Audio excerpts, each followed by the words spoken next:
Good morning.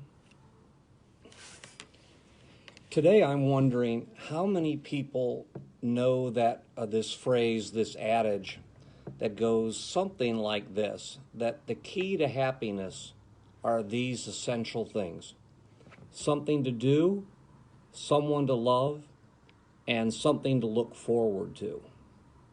And there are variations on that, but usually, that's basically it. Like, for instance, it's often something to do, someone to love, and something to hope for, which is a little more poetic, but boils down to the same thing. An interesting aside is we don't know who came up with this first. A guy named Alexander Chalmers, a Scot in the early 18th century, gets credit for it half the time, and the other half of the time, it's Immanuel Kant from Prussia, quite a ways away.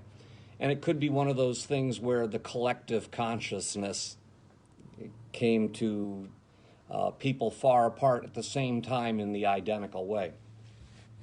There's a lot to this phrase, and I guess I'm inviting everybody to look into whether there's some truth for them in this phrase, something to learn from it.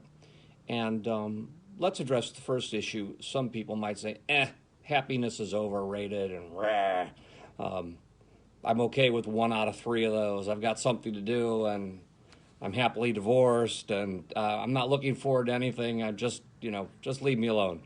And I hear that. It could be, though, that if you think instead of happiness, think of it as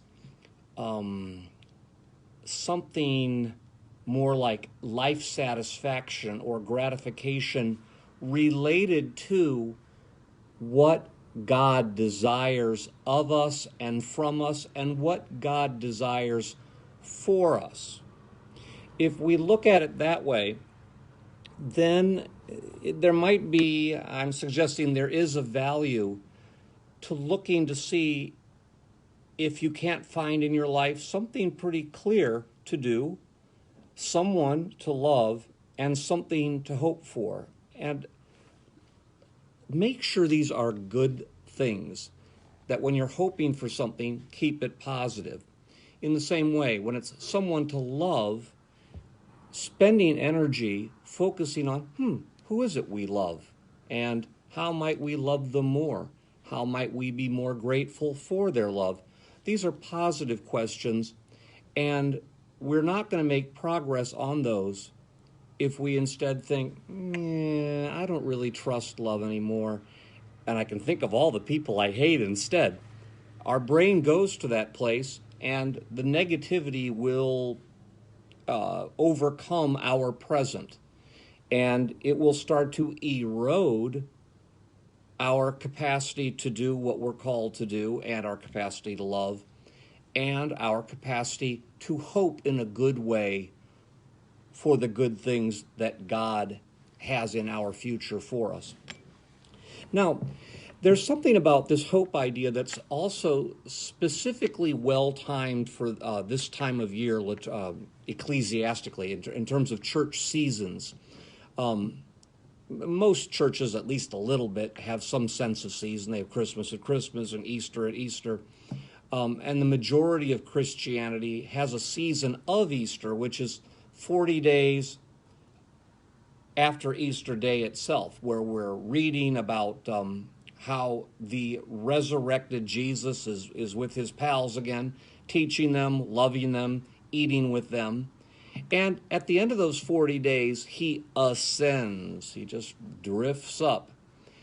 And he lets everybody know before he goes that in a time, an unspecified time, he knows it, but he doesn't say it, he will send the Holy Spirit to them. And that's what's called Pentecost, which means 50.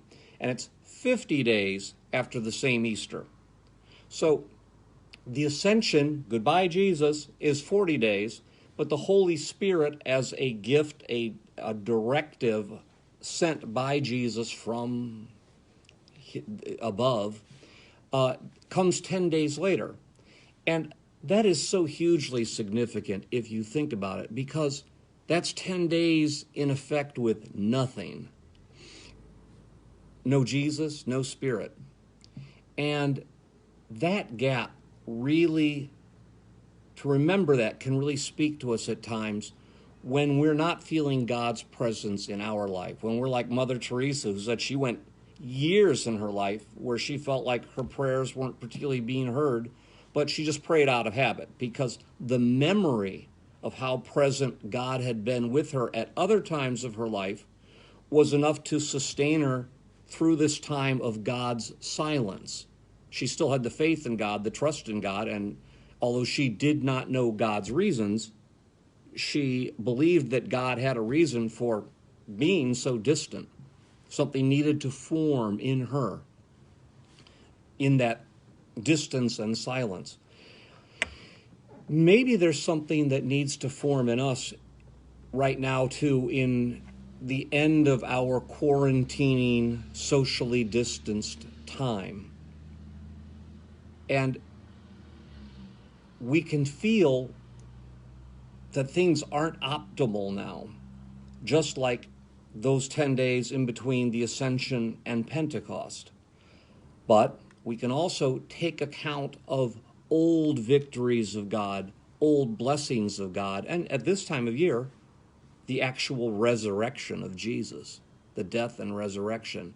We can bounce back to that in our thoughts and prayers again and again as we're wondering about the future, what that might bring. Just as the disciples 2,000 years ago didn't quite know what a paraclete or an advocate or a Holy Spirit was going to be. They had no idea they were going to be talking in tongues 10 days afterwards. All they knew was Jesus was gone.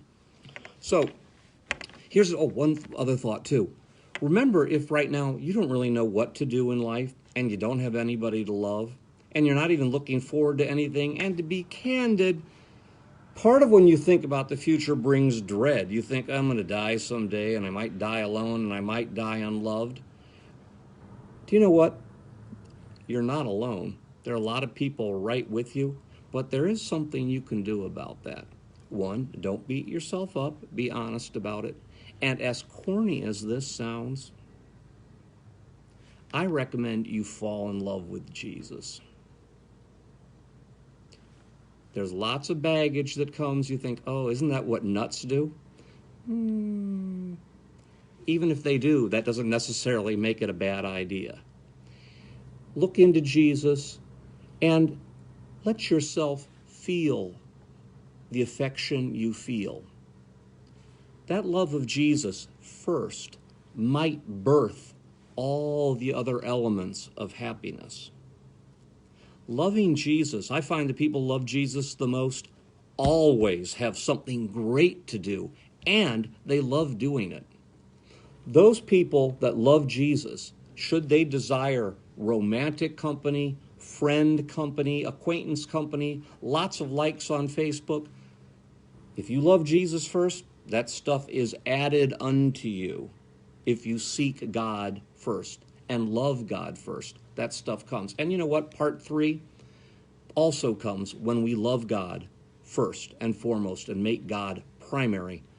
God will fill your heart with positive hopes for the future and dreams for the future. The dread will decrease, and then disappear. The fear will be gobbled up by the goodness of love and beauty and courage as you consider your future. So, wherever you are, however happy you are or are not, try loving Jesus a little bit more today and loving God a little bit more, letting God love you, and start moving along toward a happiness that God desires for you, where you do, in fact, have something to do, someone to love, and something to look forward to. That's my wish. All right, everybody. God bless. See you later. Happy Wednesday.